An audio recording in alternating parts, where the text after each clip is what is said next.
And we'd like to just pass over to Steve and Maria, if you'd like to just introduce yourselves and tell us a little bit about what you do. We'll do that in a moment, if that's okay. We're gonna lead up to it, like Sure. walking up a hill, or rolling up a hill, or falling down a hill, maybe something like a hill. Go for it. Okay, well, this talk may get very exciting in a few minutes because we're coming to you live from our Wellington office, where the lights turn off at nighttime. So you might see one of us run very, very quickly to the light switch and hit it. We might also get interrupted by cleaners, so it could be more exciting than even we were expecting. With that said, hello and welcome. We're going to give you a little talk about the ups and downs of working in accessibility using tennis as a metaphor.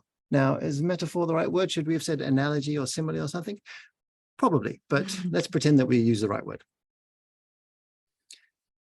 The thing that we'd like you to take away from this talk is that this work is important. And if we can find ways of keeping doing it, we should. But even more important, you can't pour from an empty cup, even if that is the Davis Cup, which is a tennis cup, I think, and you've just beaten, say, Serena Williams. If the cup is empty, you still can't pour from it. Introductions. Hello, I'm Steve. My pronouns are he, him. I am a front-end developer by trade, although at the moment my job title includes the word analyst, which I think makes me sound like I'm in the CIA, or maybe just smarter than I am, or stupider than I am. I guess we'll figure it out. I've been working in accessibility full-time since 2021, but for many years before that as a front-end developer. I kind of came into accessibility from the front-end side, from the kind of techie side. Things like progressive enhancement, where you build things in layers, or responsive web design, where you kind of think about things being flexible and you consider more than just the human and the task they're trying to do, but all the stuff between it, the technology, the assistive technology, and lots of other things. When I'm not doing this work, I'm normally got my face in a book or several books. Hi, everyone. I'm Maria. My pronouns are she and her. And I'm a product designer, and I've been working in design for about 8 years now, and kind of went through a mix of agency and freelance and product, and always kind of trying to find what is it that I liked about design, and ended up finding my passion in accessibility and inclusive design. So my journey with accessibility started in 2017, more formally, when I started volunteering with the Blind Foundation here in Wellington. And I'm still a volunteer with them. So that kind of gave me all of the connection and the passion for trying to break barriers for people with disability. So in 2021, I joined the team with Steve, and I've been doing that full time since then. And when I'm not working, I am taking analog photos. That is another passion of mine. And can we just have a moment for Maria's very excellent illustrations of us, which just today were added these snazzy tennis headbands, which I think technically called sweatbands, but that's maybe a bit gross. Thank you. Tennis, like many games, begins with scores of 0, 0, 0. And for some reason, which Wikipedia tells me we're not actually that sure about, the score of 0 in tennis is called love. So the start of the game is love all. And I'm definitely a hippie. You're a hippie, bit of a hippie. So we kind of believe in doing this for the love of it, right? We do it for the love of the job. We do it for the love of our team. We do it for the love of our colleagues. And we very definitely do it for the love of our customers. We just want to let them do the thing that they want to do. Buy their shopping, do their banking with love. We thought we'd just give a quick disclaimer. So you don't have to know anything about tennis to watch this talk. I didn't know anything about tennis before we started putting it together, so you'll be fine. It will feel a bit like a roller coaster. We will talk about our ups and our downs, but this has been a very personal experience for the two of us on like sharing what are the things that we appreciate and the things that we struggle with. And we hope that if you're thinking about going into accessibility, that serves as kind of like an insight of what it is to be in the industry, or if you've been in the industry for a while, that's kind of just like another opportunity to see that other people might feel the same way that you do. And that this is not a talk about burnout. So we have shared a link with Zoe that she will share with you on the chat. about a talk that we have watched recently in the XCon about burnout. And if you do want to know more about this, I would highly recommend watching that. But we're not going to talk about it today. Too heavy for this time of night. Okay, backswing, getting ready to hit the ball. We'd like to ask you how long you have been working in accessibility. We're going to ask you a couple of questions in a row. And what we'd like you to do is to use the Zoom React things. They're called reactions on the toolbar, and there's a raise hand thing. Hopefully that makes sense. So if you're not working in accessibility now, if your job is actually a BA or a designer and you're not specifically in accessibility, please do the raise hand thing.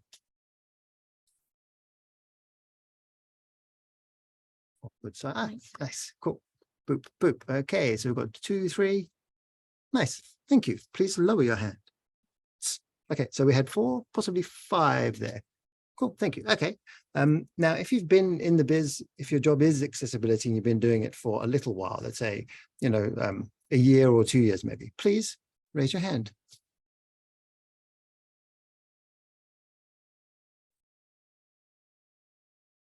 And we've got a Joe with a hand up. Anyone else? Cool, thank you. Please lower your hand. Oh, and a Zoe as well. Great. And if, like my dog and like me, you are an old dog in the business, and you've been doing it for like a very long time, you can hardly even remember when you started working in accessibility, please raise your hand. Did I talk it up too much? No. Okay, we have 2 people. Thank you very much. And please lower your hands. Cool. So we've got a bit of a mix, but it seems like most people are kind of very new to the business. So welcome. You are very welcome. We really need you. Thank you for coming. So game on. So let's get started. I want to start with this one that I personally really like about this job, which is that we get to work on a variety of tasks. So no day is like another. In this job, one day we might be auditing something very complex. The other day we might be talking to a customer. The other day we might be doing some user testing or like learning about procurement. So everything is kind of different and it keeps it really dynamic and really fresh. So I really appreciate that. That's the sound of a tennis ball. It's my impression of a tennis ball, not in this one. Anyway, yes, definitely yes. But there is a bit of a flip side to that. And for me, I think the flip side is this kind of constant context switching, which turns out it's quite difficult to actually say. So doing lots of stuff, but you might get 10 minutes on this or 20 minutes on that. And it feels a little bit like skimming along the surface, you know, like if you've ever seen anyone throw a pebble onto a lake. Tick, tick, tick, tick, tick. So it feels like you never quite sink into something, like you never quite get the time to do a bit of deep thinking on a topic if you're unlucky. And for me, like over the years, as more and more things like Slack and things have appeared in our lives, or email even, I've just turned off more and more notifications. But like even with that, it can still feel like there's a lot of pressure, that there's a lot of things pulling at your attention. Yeah, that's true. And I guess with that comes that we have an overly wide range of responsibilities as well. Especially like we are very lucky that we have a team and that we get to share some of the things that we have to do. But especially if you are that one person in your company trying to be the champion and trying to start something, it can feel very overwhelming because you've kind of suddenly feel like you have to think about, what is my strategy? How am I going to bring people into this journey? How am I going to train people? And there's just a lot of stuff going on. And yeah, it feels like we have to wear a lot of hats at times. I've already got one head. Okay, again, tennis ball sound. That is very true. I'm definitely not a unicorn. Don't think you are. Neither of us have got the cool horn anyway.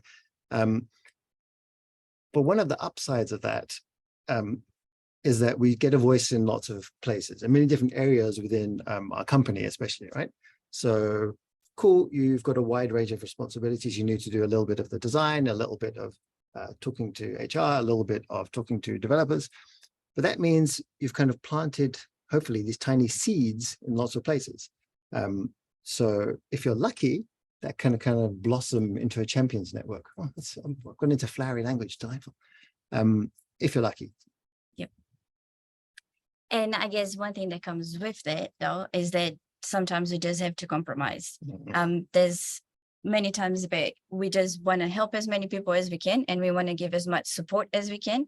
And we have all these things that we really want to achieve because we think it's the right thing to do for our customers, but we don't have enough time and we don't have enough capacity, and we just end up having to compromise and prioritize and change directions quite often. So to be a total jerk, I'm going to say exactly the same thing. I think that having to compromise can also have a good side. So almost exactly what you're saying, like this having to prioritize can be useful, right? It forces us to say, okay, cool. Got 10 things I want to do that I know are really good for our customers. I can probably get 2 of them into the next couple of sprints with that dev team. So we're forced to kind of really focus and say, okay, this one seems like not too complex to do, and it seems like it's really going to make a difference to the people who are using our software. Let's put those 2 out. So this like crucible, anvil, honing something system of having to compromise means you get to compromise, you get to sharpen your lens and make stronger choices, let's say. Yes, and with that, it also means that we get to collaborate. So that is also another really awesome part of this, is that, you know, I've personally in this job have been already involved with data protection teams, with procurement teams, with engineers, with product managers, and you kind of get to learn so much from all of these people that you have to work with. And that is pretty awesome. It's like you kind of acquire all these skills that I personally wasn't really expecting to acquire in an accessibility role, which is pretty awesome. And I think for me, like one thing that kind of rolls off of that or on from that or into that or over that with that is about helping people broaden their perspective. So the number of times that I've seen this happen, especially with usability testing, you know, somebody thinks, oh, I've done this, it will probably be fine. And then they see someone not be able to use a menu because it's not navigable by the keyboard. And something kind of lights up in their brain and they go, oh, shit, the thing I made is a little bit shit, but I can make it much less shit and it won't be that difficult. And that kind of just helping people see a little bit wider, think a bit more broadly, like, cool, I'm sitting in my office doing this thing, but it's that you are not your user thing, helping people see that, but just keep expanding that, saying like, oh, I'm using a mouse, but not everyone uses a mouse. Like little things like that, just always stretching and getting a little bit better, designing a bit more broadly and inclusively. Yes, this is awesome, but it does come with this one other thing that I also wasn't expecting getting into this role, which is that you do kind of have to rebuild trust with your new job title and rebuild that connections that you probably had pretty well established, especially if you've been in a career for a number of years before. So things like, for example, design reviews is a big part of what I do today. And I remember as a designer, I had already built a relationship of trust with the other designers that I knew they could come to me for feedback the same way that, you know, like I felt really comfortable going to them for feedback. And getting into a job where this is my responsibility, but it's not in my title, meant that I had to like slowly learn that when I introduce myself to someone, it's important to bring my background so they feel comfortable so that we can talk about it. So it's like, it was a learning curve. Nice. I think, I don't think I've got to come back for that one. So let's call that point. So we'd like to invite you to do like a mini Q&A. I know in the middle of a talk, what were we thinking? This is probably a terrible idea, but let's see if it's a good idea. So in the chat, we'd like you to throw in, what's something that you've had to compromise on recently? It doesn't have to be accessibility related, but just maybe today, maybe this week, just something small that you're like, you know what? Compromise time. Please place it into the chat.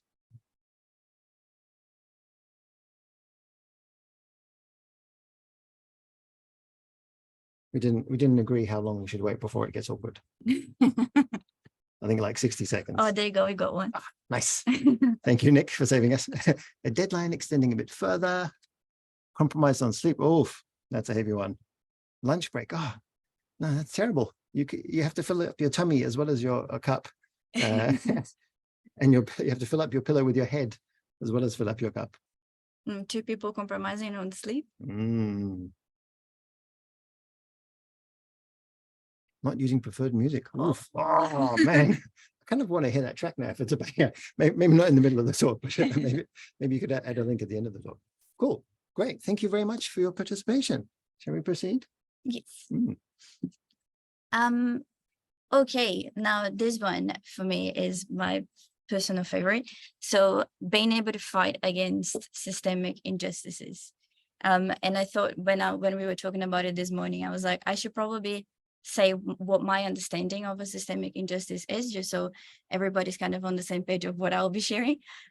So for me, it is this idea of like a structure or something that is in place that replicates that only a certain people are allowed to participate, like replicates and yeah, there's a structure of closed and exclusive.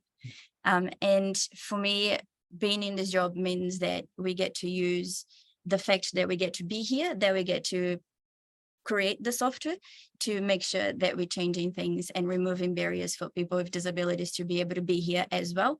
And that could be things like internally, making sure we look at our recruitment processes. So how accessible are they? Like, are they enabling people to recruit people with disabilities into the company? And things like what softwares do we use? And our workspace, is it accessible, but also enables us to sit down with someone and be like, actually, have you considered who we might be excluding on what you're doing, and make sure that they have what they need to be able to create more inclusive and accessible products. Damn. Yeah. Yes, very yes. Perhaps unsurprisingly, I agree with you quite deeply. But as with all of these things, there is a bit of a flip side to it, right? And that is because the ableist society that we're kind of trying to attack in tiny ways with the work that we are doing is very kind of widespread. It means we are kind of having to advocate in every direction. You know, like we say, we're talking to our colleagues, we're talking to the people in charge of our workplace, we're talking to the people in charge of our hiring processes. So it's kind of, we've got to sing our song in lots of directions, and it's can be pretty difficult to do that. And I am just going to throw the one back at you to say that, you know, even though it is tiring and it is quite difficult to do that, it does mean that we get to use the carrot. Excuse me, we get to use the carrot quite often. So we get to plant the seed of like, well, have you considered who else might be wanting to use this? And have you ever thought about what a curb cut is? And to try and get people to come along in the journey with us, which means that we're actually spreading what we do kind of wider around the company. Shout out to our colleague Bobby, who talks about the curb cut, the digital curb cut a lot. Yes, absolutely. And I'm a big fan of the carrot, the kind of the gentle persuasion, positive reinforcement. Let's do nice things instead. But, massive but, well, medium but, regular but, sometimes we do have to use the stick. We have to break out the things that we don't want to, like the legal angle. Anyone who does work in accessibility is probably quite familiar with this and is probably crying on the inside like we are. You know, we have to say like, hey, I know you say we don't have time or we don't want to do this work, but, you know, there's legal pressure to do this. You know, like we might get sued if we don't fix this. Or the law in this country that our business is moving into is like this.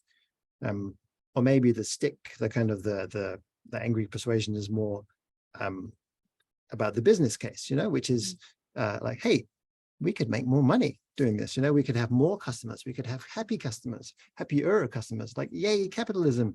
I mean, that's a terrible argument. I think I'll take that one back, actually. And I like to think that sometimes we can look at the stick in a different way as well. And we can think of, like, for example, something like legislation. We could see it as a victory of a group of people who had to fight really hard to get their rights like respected. So that is kind of like a pretty good angle on there. Nice. And that kind of aligns with this other one, which is being in a field that aligns with our values. This for me is something that's personally very important, and I feel very privileged to be able to work in something that I believe in and that I am passionate about. And I feel like it's not everyone who get to do that. So that is definitely a big up. Nice. Yes, and I agree, and I feel the same. But every now and again, you'll still run into someone who, like, they're not a bad person and they're not a horrible person or anything. It's just that they just don't get it yet. You know, they just think, oh yeah, but we don't need to do that. I mean, the most classic argument that you hear is that lovely self-fulfilling prophecy, circular logical fallacy of like, we don't have any customers with disabilities. If you take someone who uses a keyboard, maybe a screen reader user as the example, you're like, and your interface doesn't work with a keyboard. It's like, yeah, you don't have those customers because they can't use your thing. Sorry, you probably saw more on my nose than you needed to. So there can be that kind of flip side to it, which is not ideal. Yeah, and that is a point.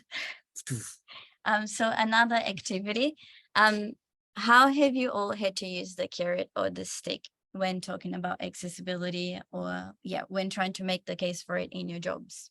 Yeah, or even since we know quite a few of you are kind of new to the biz, like anything that you've had to talk to recently where you've had to balance this kind of like welcoming positive reinforcement approach versus the just do it or you'll be in trouble approach.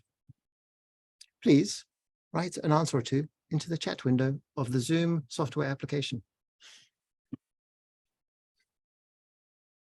I feel like this whole talk is like the politest argument we've ever had. Yeah. Okay, so got Lila talking about learning the hard way that stick can backfire too much, or using the stick too much can backfire. Oof. Yes, you get a bad rep if you're the one who's always telling people That off. is true. Yeah. Accessibility police, I've been called. Oh. Like I want us to be the fitness, the personal trainer, you know, like if you get a bit better at it instead of the like telling off, but yeah. Definitely prefer carrot approach. It has a longer motivational power. Yes. I concur. Any more, or shall we proceed? Boom. Nice. Thank you. Definitely use lots of carrots with clients and talked about the benefits of considering accessibility, right? Once you start listing them, you're like, oh, wait, there's lots of reasons we could do this. You're like, oh, are there? Yes, you're right. Please do it. That is a really good one. Not sure if there's a carrot, but I like to point out what's working well first before pointing out what doesn't work. Nice. I like that a lot. Yeah. I think that's something that I struggle with doing because I come at it from like a quality engineering kind of perspective. You know, I want to find the problems to help people fix them. But was it Glenn? Like that's a good point. Yeah. It's not nice to be told what's wrong with your stuff. It's much nicer to be kind of told what's working and to make it better. Yeah. You want to read that one? Yeah, I'm here today because we're realizing how important accessibility is for our clients. So I've put my hand up to become more knowledgeable in this area and make sure that we weave it into all future projects. Nice. Yes, that is awesome. That is hecking good to hear. Yeah. Cool. Shall we proceed? Yes. Boop.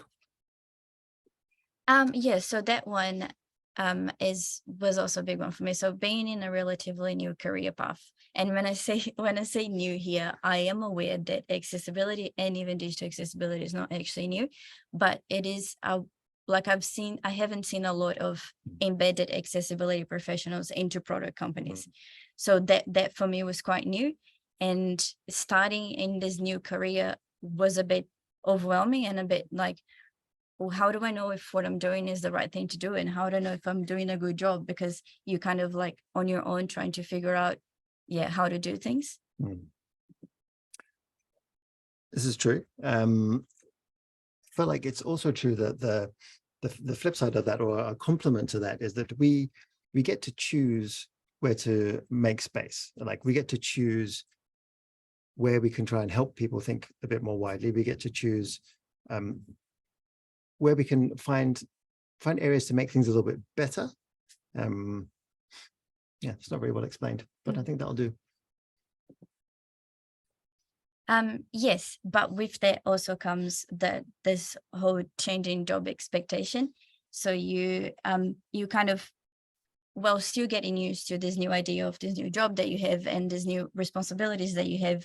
as well as trying to tell other people what you do and how you can help and what they can expect from you, as well as having an industry that kind of moves all the time and that shifts, as well as making a lot of mistakes along the way and kind of having to adapt and learn from them. So it is a lot of things that are unsettling, and that can be quite challenging.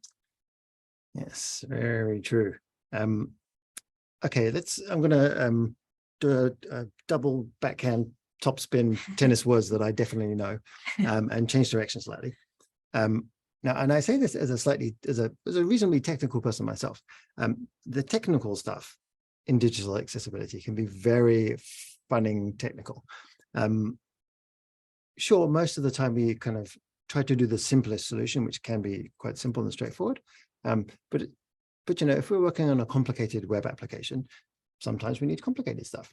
And with ARIA, the stuff that we throw out the HTML to make the complicated stuff work well with assistive technology, it's really easy to like mess it up and make it worse than it was in the first place. So that can be a real headache. Yeah. But it does mean that we get to work closely with our customers. So every time, I mean, multiple times that I can remember of, like in the past year, when we were like, should we build this way or should we build this other way? And we realized we're starting to get into a place where we're just making a lot of assumptions on how people would prefer something to work. We would stop and say, no, we actually have to test this. We have to talk to someone who is using that technology every day and learn from them on what is the best direction to go. So that's pretty awesome. I feel like we get to be very closely with them. Very cool. Very cool to the point of me saying, I concede, point. Because that hit me right in the feels. Like that's a real thing. It's a real high point of the job. Perhaps you're familiar with the pattern now of these point pages. We would like you to type into the chat, please. What's something that you've learned from your customers recently? Might have been today, might have been last week. Just one thing, especially something that you're like, huh, that's cool. Could also be what you learned about tennis, but that might be slightly off topic. You might be wrong as well. We can't check, so we'll just say yes.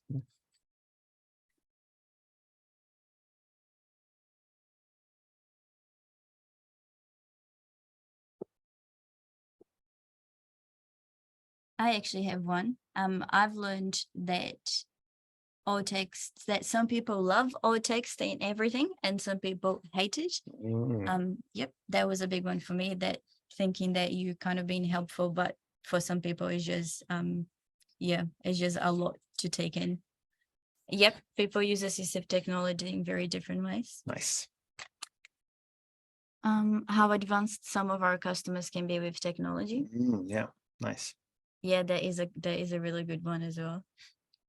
How not one solution suits all context. Yes, which makes things even harder and like more challenging. It requires more time to figure out. That it works better if you find the solutions together rather than tell them how to do it. Yeah, definitely big one on that is one. Yeah, that is singing our song. That's like yes. Yeah, a large bucket full of many yeses. Many points. Cool. Shall we proceed? Yes. Nice. Thank you very much for your cooperation. So the next one is the WCAG specs can be very difficult to work with. And this comes from, I'm not a technical person at all. And even though I appreciate that the fact that the WCAG is there means that, again, rights are being respected and people have guidelines to work towards, they are very hard to use. And I do get... I'll let you talk. I do get a lot of people coming to me from the compliance angle and being like, is this compliant with the WCAG? And having to be able to digest all of the information and share back with them in a way that is easy to understand. Sometimes it's quite time consuming and quite hard to do. Yes. You wanted to say something? I wanted to say flop, yes. I just ace, which is in tennis, which is when you hit the ball and then the other person can't hit it back. Because holy multiple swear words.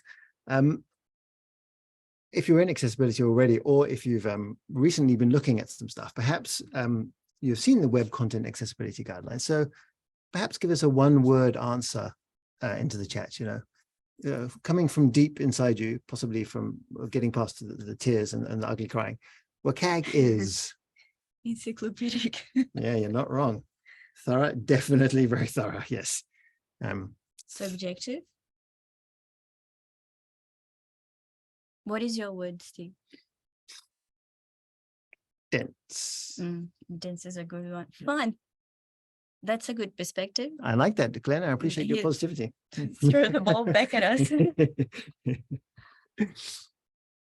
I mean, I do look at it a lot, so it can't be too horrible. A baseline, but not an indicator of usability. Nice. Yes. So something that we like to, when we spin it, when we talk to teams, sometimes we talk about the standard setting the minimum, you know, but we get to choose what the maximum is. So that's quite a nice. Yeah. Shall we And proceed? yes, and I think Yes. that is game. Game. Boom, tennis balls everywhere. Oh, how did all these get into the office? There's not really any. That was a joke. If there's two of the ups that we would like you to remember, especially if you're starting on this now, is fighting. My personal one is fighting against systemic injustices. I am someone who, I'm an immigrant. I come from Brazil, and I am, trying to live a life in a country where I have to speak a different language, where I do have to go through a lot of things that have been set up in a way that makes it a bit harder for me. So I feel like if you can fight against things like this, and if you can make the world a better place and a place that is more inclusive, then why not do it? So that is my favorite one. Heck yeah. I was going to swear, but I thought since it's been recorded, I'll try not to swear. And for me, the one is about broadening people's perspective. I kind of, in between my developer things, I've been doing teaching and learning and helping other people learn is really, find it really fulfilling. And I see other people learning stuff. They find it fulfilling and spreading the love. Again with the hippie shit. So to conclude, don't forget to fill your cup. Ideally before you reach your break point, tennis reference. And the reason to do that is because this work is really important. And if we can find ways of keeping going through it, then it'd be great if we could. And we thought we'd share some of the things that fill our cups, that maybe that will inspire you or give you some ideas.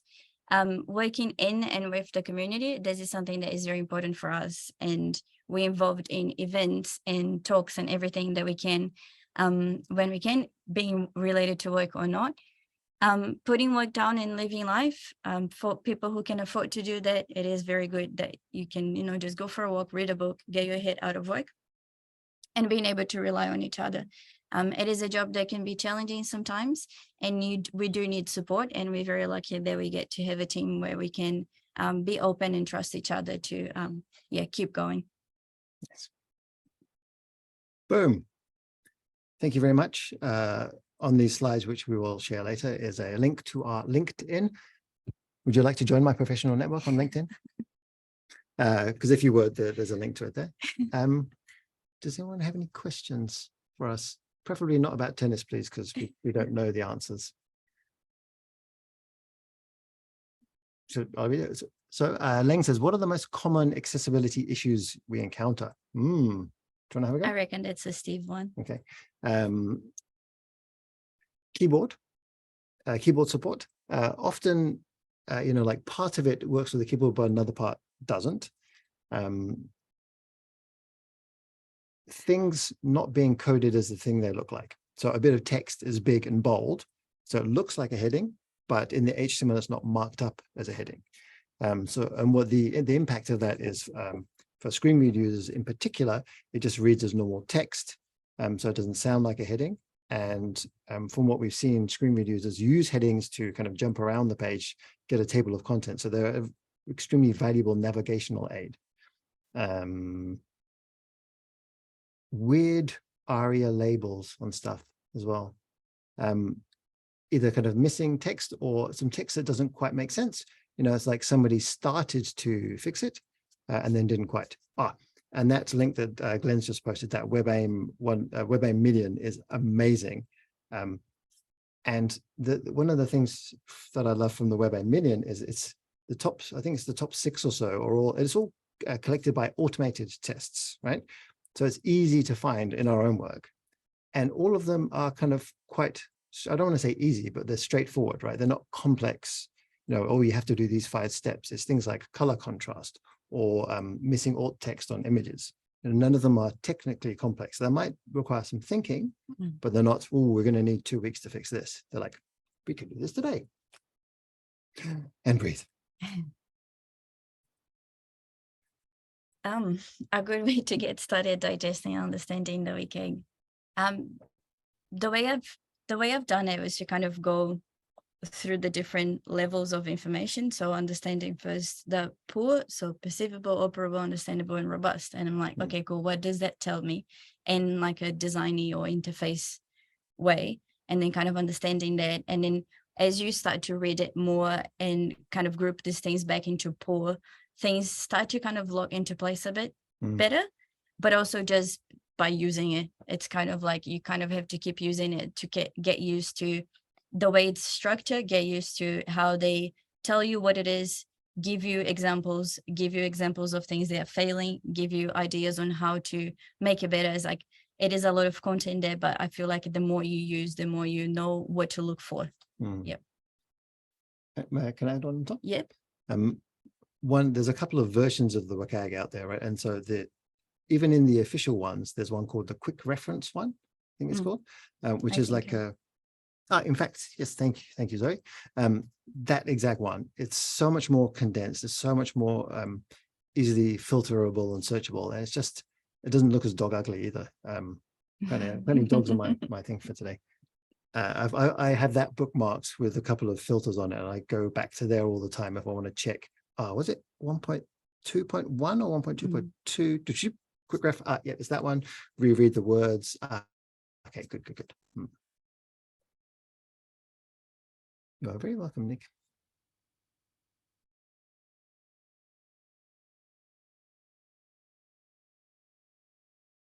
In case anyone wanted to know, by playing it on the Super Nintendo. That's how I got started with tennis. That's my first exposure to tennis before. And I think, have you ever played actual tennis? No, I've tried, but it wasn't very successful. How much time do you dedicate to staying on top of the WCAG, personal development forums, and etc.? That's an excellent question. You want to go first? Sure. It varies a little bit. Some weeks I might get very lucky and spend about a day, maybe, if things are a bit quiet. And I'll try and vary that a bit. I've subscribed to a few blogs or a few newsletters, so I get like drips of stuff. But in terms of actual kind of like, I'm going to go and look for something to read through and study. Actually, like quite a lot of our work where we are at the moment, it tends to be a little bit reactive. So if we see one issue coming up a lot in audits, then we'll make some time and say, cool, we're going to spend a half a day digging into how to write good alt text, because it seems like this is something that will be useful to lots of our teams. Yeah. And I think for me is I tend to go look for things when I am faced with a question or something that I don't know about. And then I find that I end up spending a few hours just kind of trying to learn it myself to then try and go help someone else. I'm not on top of the WCAG as much as maybe I should be, but because I tend to focus more on my work on the design and research and the operational side of it. But yes, it's kind of, it changes based on what's happening with the work. Yeah. In terms of, can we share some recommended blogs and newsletters? I think maybe we'll post a link into the meetup, probably tomorrow, since it's nighttime now. Yeah. If that's okay, Lang, if you don't mind kind of double checking in there tomorrow. Cool. But there are lots, but we'll try and keep a short list. Nice. Glenn's posted WebAIM in there. They are really great. Lots of cool resources. And Intopia, of course, have lots of great resources, including their not checklist, which I'm a fan of, which is does that thing of like, well, what if the WCAG were good? Zoe and Steve it's the blurb. Same live.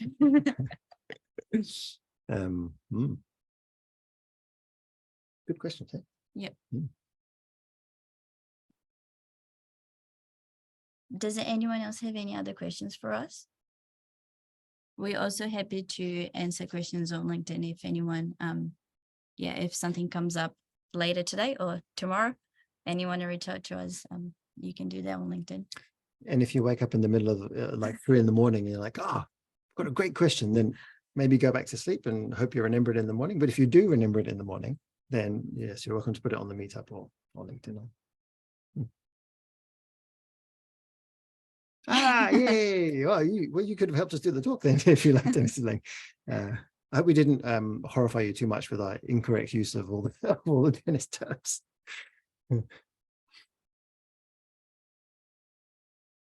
And scene, are we done?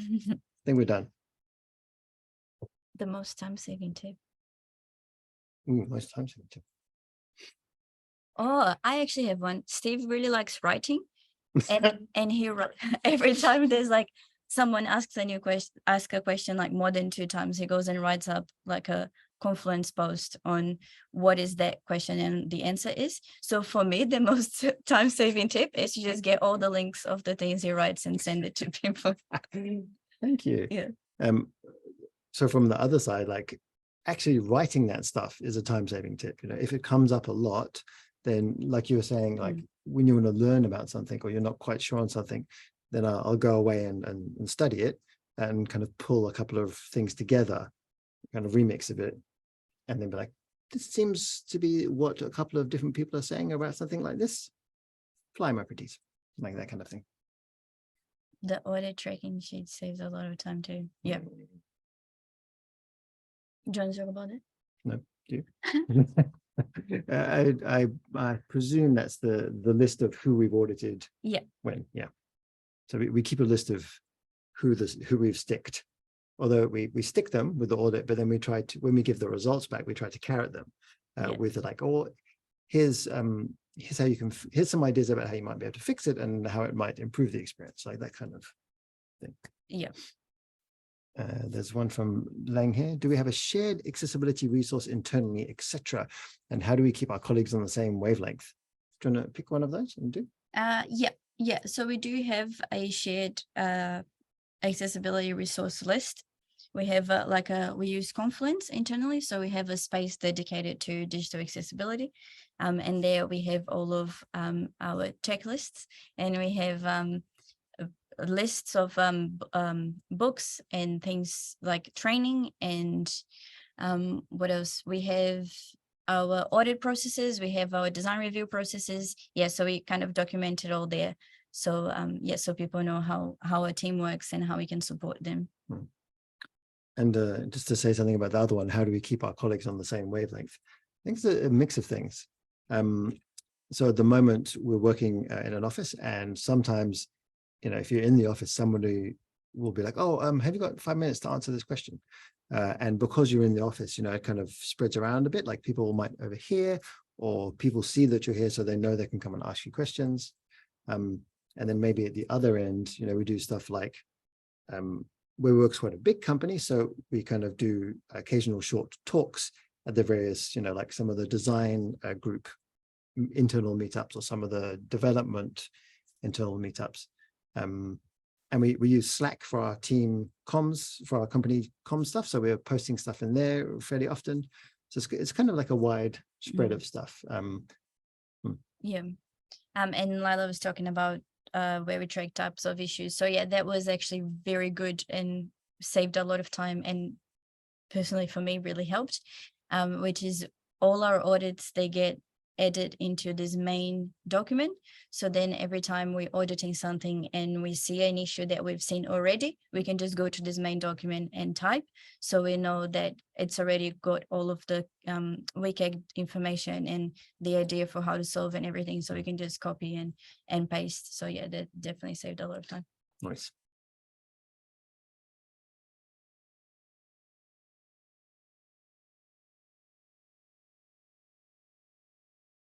You are very welcome. Who won the verbal tennis match? Oof. We could maybe we could do an in real life argument afterwards about something completely different. Like, no, that's my glass. No, it's mine. I just no. I would say we're both. We're both. There we go. Accessibility for people in the world. Hopefully one. It's a love all. Everyone wins. Yes, exactly. There you go.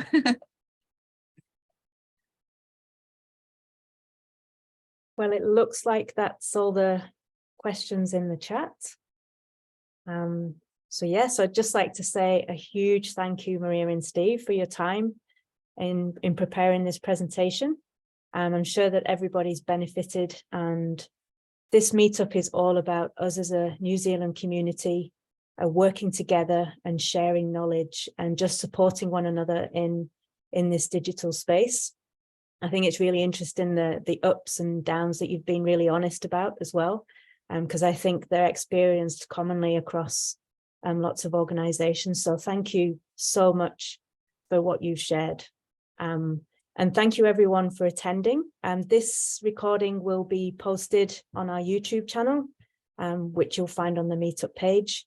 It will be captioned as well, so it might take a few days for us to get that done. But otherwise, thank you everyone for attending, especially our presenters, and we look forward to our next meetup. If any of you do have topic ideas or you want to present yourselves on something that you feel could benefit our community here in New Zealand, then please just drop us a line, because it's all about just us helping each other. Yeah, so thank you everyone for joining, and we knock off a little bit early so you can have an extra 10 minutes of your evening back to yourself. Bye, Thank you, Zoe, everyone. for inviting us. Thank you for Thanks, having us. everyone. Bye. Thank Thank you for all the you. questions. Bye.